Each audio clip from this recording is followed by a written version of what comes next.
नमस्कार। आज के वीडियो लेक्चर में आपका स्वागत है। आज हम भारत भूषण अग्रवाल जी की एक कविता आने वालों से एक सवाल, इस कविता की व्याख्या करने वाले हैं। तो वीडियो शुरू करने से पहले एक निवेदन, अगर अभी तक आपने चैनल सब्सक्राइब नहीं किया है तो इसको सब्सक्राइब कर लें। तो आइए आने वालों से एक सवाल, इस कविता की व्याख्या शुरू करते हैं। तो भारत भूषण अग्रवाल जी इस कविता के माध्यम से आने वाली पीढ़ी को संबोधित करते हुए कहते हैं कि तुम जो आज से पूरे 100 वर्ष बाद मेरी कविताएं पढ़ोगे।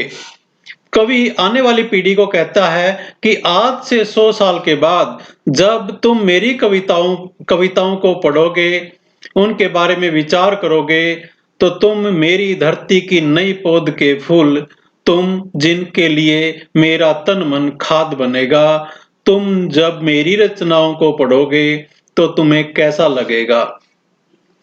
इसका मेरे मन में बड़ा कौतूहल है। कवि कहता है कि तुम मेरी धरती की नई पौध के फूल, मेरी धरती यानी भारत माता की नई पौध यानी नई जो एक पीढ़ी आएगी, उस पीढ़ी के जो नए फूल होंगे यानी नया युवा होगा, उसको वो संबोधित करते हुए कहते हैं कि जब 100 साल के बाद तुम मेरी कविताओं को पढ़ोगे, तुम जिनके लिए मेरा तन मन खाद बनेगा, और तुम यहाँ पर आने वाली पीढ़ी के लिए प्रयोग किया जा रहा है, और जिनके लिए मेरा तन मन यानी कवि कहता है कि मेरा तन और मेरा मन खाद का काम करेगा, नई ऊर्जा का काम बनेगा। यानी जो मेरे विचार हैं वो तुम्हारे बुद्धि के लिए एक खाद का काम करेंगे। तुम मेरी जब इन रचनाओं को पढ़ोगे तो तुम्हें कैसा लगेगा, इसको मेरे मन में बड़ा कौतूहल है।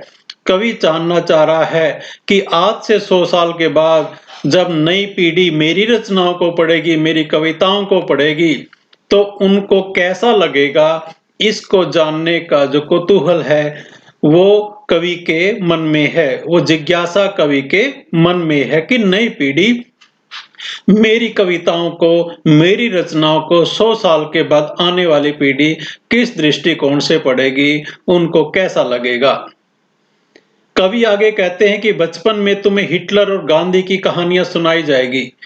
कवि कहता है कि बचपन में आने वाली पीढ़ी को हिटलर और गांधी की कहानियां सुनाई जाएंगी। इन दोनों के ये ऐतिहासिक पुरुष हैं, एडोल्फ हिटलर और महात्मा गांधी जी। लेकिन इनकी दोनों की विचारधारा बिल्कुल अलग है। हिटलर जहां पर हिंसा का रास्ता अपनाता था, गांधी जी अहिंसा का मार्ग अपनाए थे। तो यहाँ पर बचपन में बच्चों को हिटलर की कहानी भी सुनाई जाती है और गांधी जी की भी कहानी सुनाई जाती है। कवि कहता कि बचपन में तुम्हें दोनों प्रकार की विचारधाराओं से अवगत करवाया जाएगा। उस एक व्यक्ति की जिसने अपने देशवासियों को मोह की नींद सुलाकर सारे संसार में आग लगा दी। तो यहाँ पर उस व्यक्ति के बारे में बताया जा रहा है। कौन सा व्यक्ति? हिटलर के बारे में बताया जा रहा है, जिसने जर्मनी के अंदर नाजी सेना के माध्यम से अपने देशवासियों को इस प्रकार से मंत्रमुग्ध कर दिया था कि वो मोह की, अपने देश के प्रति अगाध प्रेम की जो उनकी एक इच्छा शक्ति थी, उसी के कारण उन्होंने पूरे संसार के अंदर आग लगा दी थी। पूरे संसार से आग लगा देने का तात्पर्य यह है कि जो सेकेंड वर्ल्ड वॉर था, द्वितीय विश्व युद्ध था, उसमें जो जर्मनी की नाजी सेनाएं थी जो कि हिटलर की अगुवाई में लड़ रही थी, उन्होंने पूरे संसार के अंदर पूरे संसार को युद्ध की आग में झोंक दिया था। और जब लपटें उसके पास पहुंची तो जिसने डर कर आत्महत्या कर ली।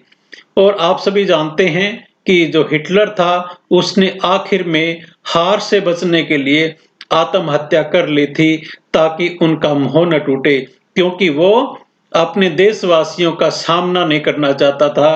क्योंकि जिन देशवासियों को उसने इतने ऊंचे ऊंचे ख्वाब दिखाए थे, विश्व विजेता बनने के ख्वाब दिखाए थे, और अगर वह व्यक्ति हार रहा है तो उनका सामना नहीं करना पड़ता, वो सामना नहीं करना चाहता था। इसलिए मैं उनके देशवासियों का, नागरिकों का मोह न टूटे, तो इसलिए हिटलर ने आत्महत्या कर ली थी। और फिर उस व्यक्ति की जिसने अपने देशवासियों को सोते से जगाकर सारे संसार को शांति का रास्ता बताया। और यहाँ पर बात श्री महात्मा गांधी जी की हो रही है कि जिसने अपने देशवासियों को सोते से जगाकर, यहाँ बड़ी ये बहुत अच्छी लाइन है, सोते से जगाकर, क्योंकि आप सभी जानते हैं कि भारत सदियों से एक गुलाम देश रहा है। तो अंग्रेज थे, अंग्रेजों से पहले मुगल थे। तो इस प्रकार से सदियों एक गुलामी की नींद में हम सोए हुए थे, लेकिन हमें किसने जगाया? महात्मा गांधी ने जगाया। सारे संसार को शांति का रास्ता बताया। और महात्मा गांधी ने हिंसा नहीं बल्कि सारे संसार को शांति का रास्ता बताया था। और जब संसार उसके चरणों में झुक रहा था, तब जिसके देशवासी ने ही उसके प्राण ले लिए कि कहीं सत्य की प्रतिष्ठा न हो जाए। कवियां कहना चाहता है कि जब सारा संसार उसके चरणों में झुक रहा था, किसके? महात्मा गांधी के। यानी सत्य और अहिंसा के जो मार्ग था उसको एक पूरा रिकॉग्निशन मिल रहा था, एक पहचान मिल रही थी। तभी उसके ही देशवासी ने यानी नाथूराम गोडसे ने उसके प्राण ले लिए थे कि कहीं सत्य की प्रतिष्ठा न हो जाए, कि सत्य स्थापित न हो जाए। आगे कवि कहता है कि तुम्हें स्कूलों में पढ़ाया जाएगा कि 100 वर्ष पहले इंसानी ताकतों के 2 बड़े राज्य थे। यहां पर भी ऐतिहासिक दृष्टिकोण बताया गया है कि कवि कहता है कि तुम्हें जो स्कूलों में ये पढ़ाया जाएगा कि 100 साल पहले इंसानी ताकतों के 2 बड़े राज्य थे। यहां पर 2 बड़े राज्य का मतलब यहाँ के जो द्वितीय विश्व युद्ध के बाद 2 बड़ी जो ताकतें थी वो विश्व में उभर कर आई थी, जिसमें एक सोवियत संघ था और एक अमेरिका था। और इनके बीच शीत युद्ध चला था। तो उसी की बात यहाँ पर की गई है। ये दोनों शांति चाहते थे, कहने को तो दोनों शांति चाहते थे, और इसलिए दोनों दिन रात युद्धों की तैयारी में लगे रहते थे। यहां पर वो शीत युद्ध की बातें की गई हैं कि यानी वो संसार में शांति चाहते थे, और उस शांति के लिए क्या कर रहे थे? वो बिल्कुल उलट काम कर रहे थे। वो दिन रात युद्ध की तैयारी में लगे रहते थे। जो दोनों संसार को सुखी देखना चाहते थे, इसलिए सारे संसार पर कब्जा करने की सोचते थे। तो यहाँ पर ऐसी महाशक्तियों की दोगली बातों को बताया गया है कि वो दोनों कहने को तो ये कहते थे कि हम शांति चाहते हैं, इसलिए वो युद्ध की तैयारी करते थे, बिल्कुल ये अलग चीज है। संसार को सुखी देखना चाहते थे, इसलिए संसार पर अपना कब्जा जमाना चाहते थे। अमेरिका नाटो की सेनाओं के माध्यम से पूरे संसार पर अपना कब्जा करना चाहता था। और जो इतिहास के छात्र हैं वो जानेंगे कि जो वार्सा संधि के माध्यम से सोवियत संघ, जो कि एक कम्युनिस्ट देश था, वो पूरे संसार पर अपना कब्जा करना चाहता था। और इसी कब्जे की लड़ाई में दोनों दिन रात युद्ध की तैयारी में लगे रहते थे।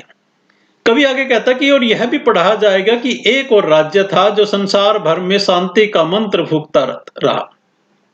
यहां पर इशारा भारतवर्ष की तरफ है कि इन दोनों के अलावा एक ऐसा भी राज्य था जो संसार भर में शांति का मंत्र फूंकता था, यानी शांति की बातें करता था, पर जिसे अपने ही घर में भाई भाई के बीच दीवार खड़ी करनी पड़ी।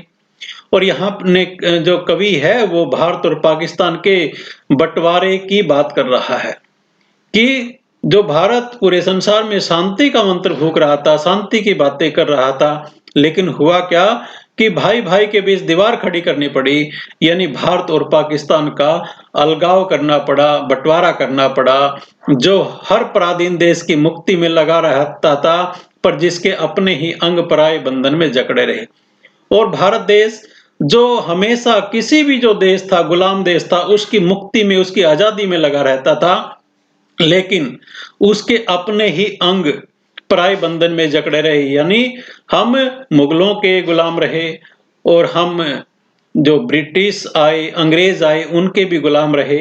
यानी हमारे जो अंग हैं पराय बंधन में थे, पराय बंधन में जकड़े हुए थे, यानी गुलाम थे।